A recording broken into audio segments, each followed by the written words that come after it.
Hey there, and good Tuesday evening to you. It's First Alert Meteorologist Isaac Williams updating you on the forecast. We've got some big rain and storms out there, and we'll take you to First Alert Radar in just a moment. First, wanted to recap the temperatures today. We did get to 90 degrees, which was the first 90-degree reading in August since the first day of the month. So we did go, I guess, 11 days before we, in between 90-degree days. So it was 94 on the first day of August, and then we hadn't seen 90 since.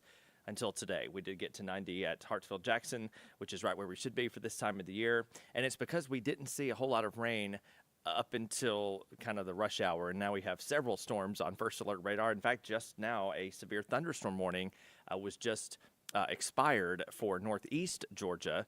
Lumpkin, White, and Union counties were under the gun for some hail and wind earlier this evening. But again, as of 7:30, that warning has since expired. We did get into the 90s across most of Georgia today, especially along and southeast of Atlanta to Gainesville. So 91 in Athens today. 91 down in Macon, 92 in Savannah, 92 in Albany, and Jacksonville once again pretty toasty there at 95 degrees. Here's a look over North Georgia this evening here. Traffic flowing nicely down below, and you can see scattered clouds, some filtered sun out there.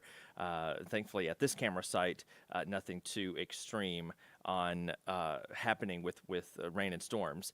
Temperatures are in the 70s and 80s. Again, we did briefly touch 90 degrees today in Atlanta, but we're back down to 83, and it's been steadily raining near Carrollton all afternoon, and temperatures there only at 74. Here's a look at First Alert Radar, and you can see several pockets of rain and storms ongoing across the area. So first off, we will start in the northeast part of the state, zooming on into portions of White County. You can see that yellow box was the severe thunderstorm warning that was in effect earlier. That has since expired at 7:30.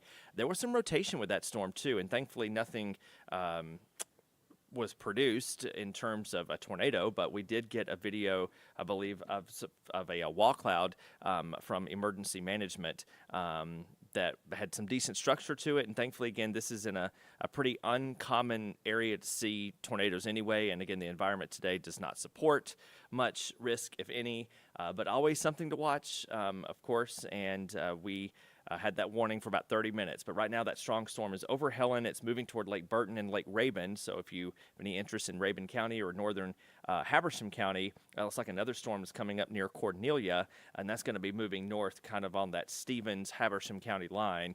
And then ultimately, that'll cross over into Oconee County, South Carolina. So this is kind of in the northeastern tip of our coverage area, but we're continuing to watch the radar very closely just in case that rotation comes back. But right now, we don't expect any additional issues from that cell. Farther to the south and west, we've got some big storms now lifting through Monroe, and they're moving toward Athens. So Clark and Oconee counties, far east Georgia, you'll be getting some very heavy storms. Clark County already seeing it. Oconee County seeing that as well, and then moving toward Athens. And then farther to the south and west, we've got some steady rain in Forsyth County, Dawsonville about to get some heavy rain and storms, and then northern Fulton County near Alpharetta and Johns Creek, seeing some persistent shower activity there.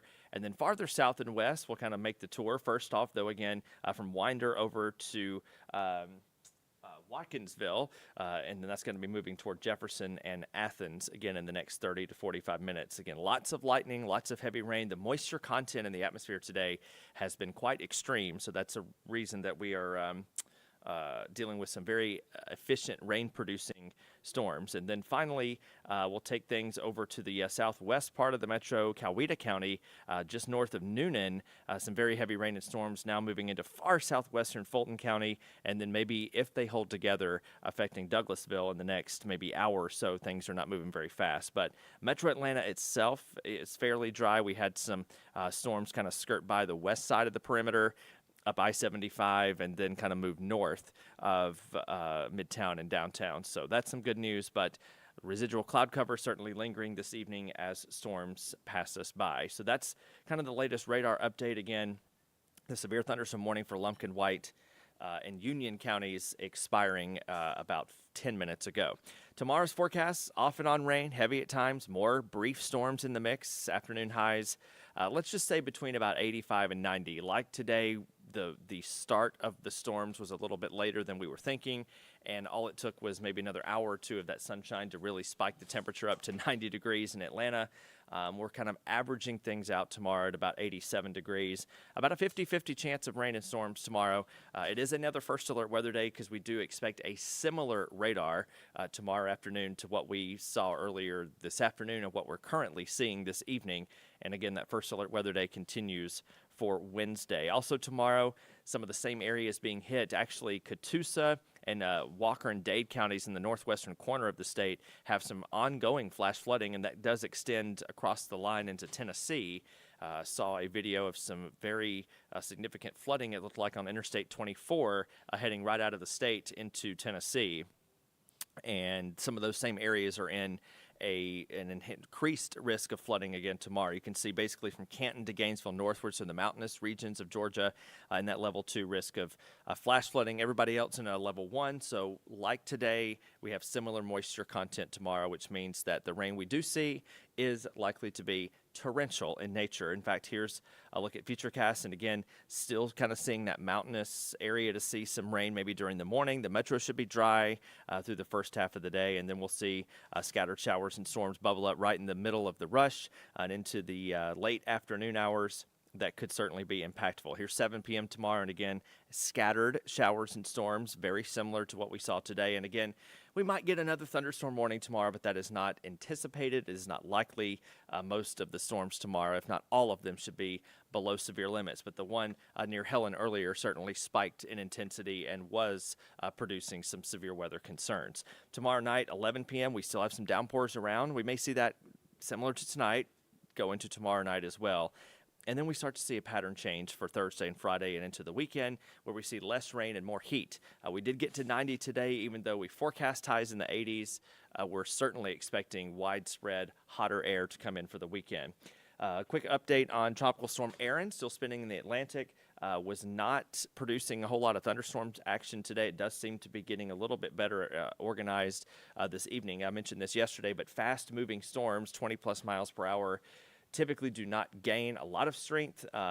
It was also into an environment that was a little bit stable, but now, again, all models do bring this up to hurricane intensity. It looks like sometime between Thursday and Friday, so another 2 days or so of Tropical Storm Erin, and then we are looking at potentially Hurricane Erin, and then by the weekend, Saturday and Sunday, Category 3 intensity possible, winds of 115 possible there by Sunday.